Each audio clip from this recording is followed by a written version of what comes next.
Well, I did it. I fucked up. I pissed away a perfectly good opportunity. It's hard to say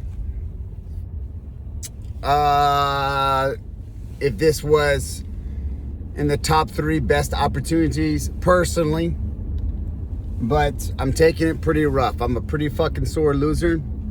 And this past weekend at the Submission Hunter Pro, I fucking pissed away a great opportunity to showcase the skill set that I have. And that's the fucking way it goes sometimes, you know? You work your ass off and shit happens. Much respect to my opponent. He did what he had to do to get the job done. I saw a lot of opportunities. Maybe I gave more credit than I should. You know, it's always easy afterwards. You know, you can always say shoulda, coulda, woulda. Number one thing I've actually been preaching hard to my students, I didn't even do. All right? I'm always saying that the person who makes the first move is the one who's usually going to dictate the flow of the match, or who is going to dictate the outcome. All right? When you get to a higher level, and it doesn't mean to have to be black belt, okay?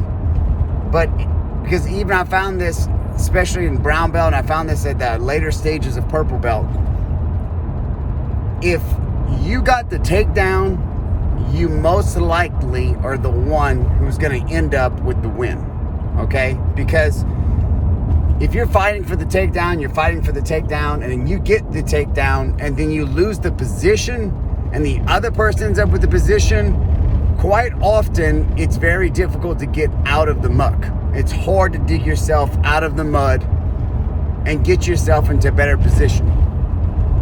So you may lose that match, not even getting submitted, 2-0, you know? It's not supposed to happen that way. If you're thinking about like, well, wait, you just said if you get the takedown, but you land in a bad position. So if you get the takedown and you land in a bad position, the other person's not supposed to be awarded points. 3 times when I lost at Worlds, like, you know, I advanced through the other matches, but when I finally lost at Worlds, every single time I've never been submitted. At Pan Ams, I've never been submitted. Every single time I took the person down and landed either somehow in their guard or something like that, and they awarded the other person the 2 points. And then, like, you know, whatever that bad position was, then that was it. I was stuck, you know. I was equally matched at a good level. And at the same time, you know, shoulda, coulda, woulda. Maybe I should have done this. Maybe I should have done that. It is what it is. And that's the same thing that happened this weekend, all right? Except for the takedown scenario. So I've been telling them, like, look, go, go, go, go. The person who reacts first is the one that's most likely always going to be dominant and have the upper hand in the match. And if you're always on the offense, that person's always on the defense. And if they're always on the defense, then they're not going to submit you. So sure enough, we slapped hands, bump hands, and that's it. Right away, I start going for the wrist. I start going for the neck. All right? He felt uncomfortable, and instantly he sat down. And I know that's his wheelhouse. And he's a very good leg locker. Very good leg locker. So my go-to pass is when people sit. I love it. I'll just knee slice you. I will knee slice you. I will pull your neck down. If you suck your head into me and try to do shin to shin, I will drive my knee through your nose. If your head's high, I will drive my knee through your chest, and I will blast through really hard and fast and low. And if I get the pass, great. If I don't, and you catch my foot in like a quarter guard, I'll backstep pass or twister pass to get it out, depending on, you know, what's going on. Or I'll blast through so hard, so fast, I go all the way to like a north-south because I lose the side control position. So what? I still passed. That's all that matters. But I'm reacting. Go, go, go, go. He sat. I don't even know what I did. I don't remember. I don't remember anything except for the ending portion. And that was whatever dumb shit I fucking chose to do and piss away my opportunity. I let that person climb to mount. Good mount. He'd go a high mount, I'd push him back down. He tried to do a triangle, I caught his leg. It was so obvious what he was doing. He tried to bring my arm up for, I guess, a head and arm choke or a triangle choke, however he likes to set it up. Nothing new. I mean, we're black belts. I mean, it's we know what the other person's doing. It's pretty obvious. You got to be like crazy sneaky about something different, but you know, and I did everything I told my students not to. Don't second guess yourself. Give the person credit, but at the same time, what you gonna do? Sit there? If you sit there, you lose. You don't want to overexert yourself, or you don't want to overcompensate and do something dumb because you don't want to get caught. But if you sit there, you lose anyway. So I kept turning pretty hard up onto my right shoulder, exposing my left arm, you know, and I thought for sure he was going to try to jump to my back, and he never did, you know. So, but I would hurry up and like drive my elbow back down. But every time I drive my left elbow back down, I mean, I'd flatten my shoulders back out, you know. Shoulda, coulda, woulda. Maybe I gave him too much respect. Maybe he just played it really, really good, you know. And eventually you sit there long enough, which I did. I didn't want to buck too hard, because every time I'd buck too hard, if I would buck hard, I'd think about like other guys who are like, oh man, they're gonna wrap their feet up behind me underneath my hips, and I'm not gonna be able to move. None of that shit happened. And you know what? I didn't do enough. And sure enough, he went for the triangle, and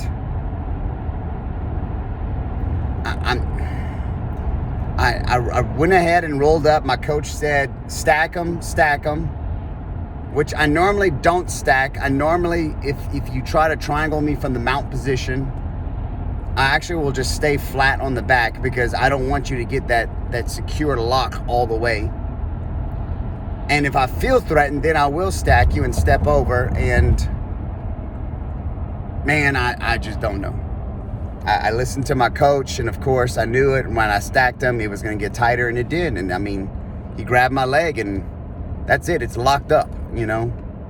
And, you know, my eye was fucked up already. I'm not even sure if I cracked a bone in there before the fight. So I don't know if I broke my face before the fight this past week.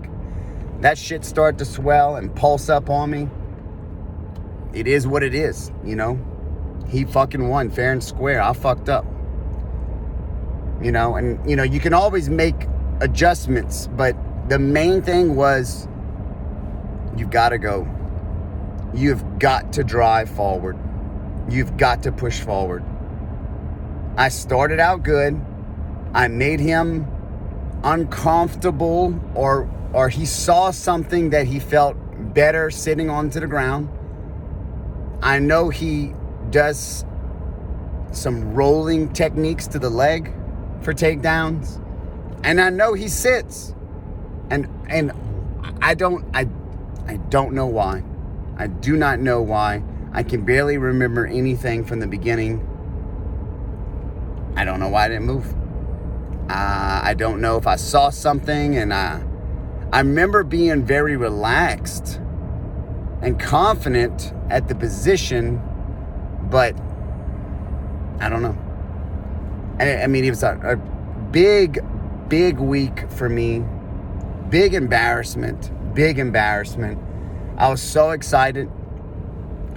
For y'all who are new to my channel or who are on my channel and don't know anything about me, I'm 45 years old. I've been in this game for quite some time, but I had a late start. I didn't start my martial arts journey until I think I was about 28. I trained for about a year or so. Oh, that's a different story. No. Made it to the UFC, fought for them, retired eventually after fighting for Bellator, and then I started doing jiu-jitsu. I never did jiu-jitsu before that. So I basically started jiu-jitsu when I was 33. I don't even remember. I'd have to go back and check the dates. I'm gonna have to do another vlog on that one. And that's where I started my journey. And I started back as a white belt, and my coach made me go from the beginning, and he should have. I mean, I fucking sucked. I sucked. I still suck, but I really sucked then. You know, I didn't know shit about grappling. I thought I did, but I didn't know shit. I mean, I fought off pure instincts, and that's all it was. And I made a lot of right decisions in my MMA career and even grappling career. My first 3 years in grappling, I was killing it. Probably my first 4 years. And then it just slowly started to catch up. And it's almost like MMA. It's like the better I get skill-wise, I try to be more technical, and it ends up being worse for me. And so back to what I was saying, it was a big night for me because this was a pro event. At my age, 45, I thought that by the time my kids would be involved in this, that my time would be up. And I never thought that I would get the opportunity to fight with my son. My youngest is 8 years old. My youngest son is 8 years old. And we did a tournament a while back together where we both placed together. That was awesome. You know, and this was a pro event. Like, I would never imagine that this was going to happen. I honestly didn't think, because I thought he'd have to, you know, work a couple of years and get better. And he's been doing really good in tournaments. He's actually did a little pro event a couple of months back with some EBI rules, and beat a really good kid. And so, you know, it was like a dream come true, father and son, to be competing on the same stage in the same pro event. And, you know, naturally, of course, we're going to win. You know, second place is first place for losers. That's how we feel. I understand that's not how society looks at it. I understand that's not how my wife looks at it. And I don't teach my students that, okay? Everybody's different, but he is wired the same way from birth like me. If you're not first, you're last. Ricky Bobby all the way. You know, second sucks. You know, when people say, well, man, you play to have fun. Well, I fucking know that. That's already, I'm already fucking doing jiu-jitsu. So I'm already having fun. But you know what's even more fun? Winning. Period. And it's never going to change, you know? And that's why I take losing so hard, because it's win or nothing. Nothing. You know? So he made some mistakes and got caught in an armbar. He's back there crying. I'm back there trying to console him. Then at the same time, like, I'm having to start warm up. I go and lose, you know, thinking like, well, there's my opportunity to showcase my skill. I'm 45. I'm fighting a highly ranked 26-year-old guy. No offense to him. I know I've got a better skill set. I know I'm good. I know I'm better. I'm not saying I'm like fucking Andre Galvo or something. I'm just, you know, I got that confidence within myself, you know, not cockiness, but just confident that I can get the job done. And this was like my turning point, you know, where I wanted this to be the day where I'm not stupid.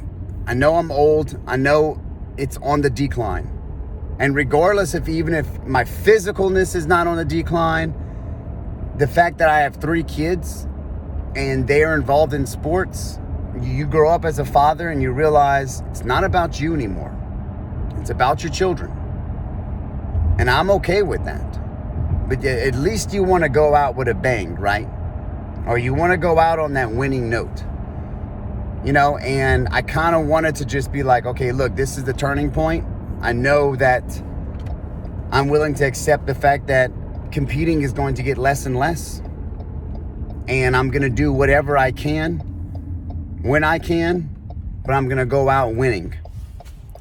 And to lose on that opportunity with my son, in front of my wife, in front of friends, in front of my mom, especially in that fashion, in a lazy fucking ass fashion, considering the fact that I've been telling myself that's not how I'm gonna go out and compete. I'm gonna go out and compete like a raccoon fighting for a chicken wing in a trash can on cocaine. Like, I'm gonna go out crazy, balls to the wall, rip my fingernails out of my hands if I have to. And I went out there and it looked like another fucking half-assed performance. And man, it broke me. Man, it broke me. And then, of course, you know, my dumb ass, I'm in a fucking bad mood because the pressure's building. So I say some shit to my wife before the fight, start an argument. You know, we didn't really make up till 3 days later. So, I mean, it was an overall just shit weekend. I lose the opportunity to fight on a pro card and win both times with my son. I get in an argument with my wife. I lose in front of all my friends and family, including my mom. This was the only time my mom has ever watched me compete. What a fucking waste that was for her. An older lady driving in the rain with my sister's kids trying to come support me, and that's what I give her. She ain't ever gonna watch me again. That's what she has to remember. You know, so all that shit compounding after a couple of days, man, it's bad. It's bad. And so to be honest with you, like, being 45, I'm one of those guys that, you know, the kids were kind of left alone. I was raised basically by my mom. Dad was an alcoholic and addicted to pain pills. All before that was really cool. And my upbringing could have been much, much worse. Don't get me wrong. But, you know, those latchkey kids where you know, the mom works 2nd jobs, 3 jobs, 4 jobs, whatever. You fend for yourself. You know, I learned how to cook because I like to cook. And my mom, you know, I spent time in the kitchen with her, but I learned how to cook because I had to cook my own food sometimes. You know, come from that generation where I go outside, it's 8 o'clock in the morning and I don't come back till it's dark and no one's checked up on me or nothing like that. So I'm used to just grinding, you know, and dealing with problems, you know. And I grew up in that 80s era with all those Stallone movies and all the Arnold Schwarzenegger movies, Chuck Norris, Steven Seagal, all that shit, you know, like, it was just intertwined into my brain to fight. So, me and my son did something. We went back last night and said, maybe we should start over from scratch. He looked at me, he's like, what does that mean? I was like, well, I didn't say I fucked up to him. I said, I screwed up. We're not fighting aggressive enough. I said, the best I ever was in MMA, I was aggressive. I wasn't scared, but I was nervous. Man, I was fearful of losing. And so I just fought off a pure hatred. Hurt the other human being before they hurt me. And it was the same thing in jiu-jitsu when I got started. Just cripple the person in front of me. Destroy them. And I don't know, maybe I don't have that inside of me no more because I grew up to be a better man and this and that. Because I was a very broken ego person back then. But the aggression's not there no more.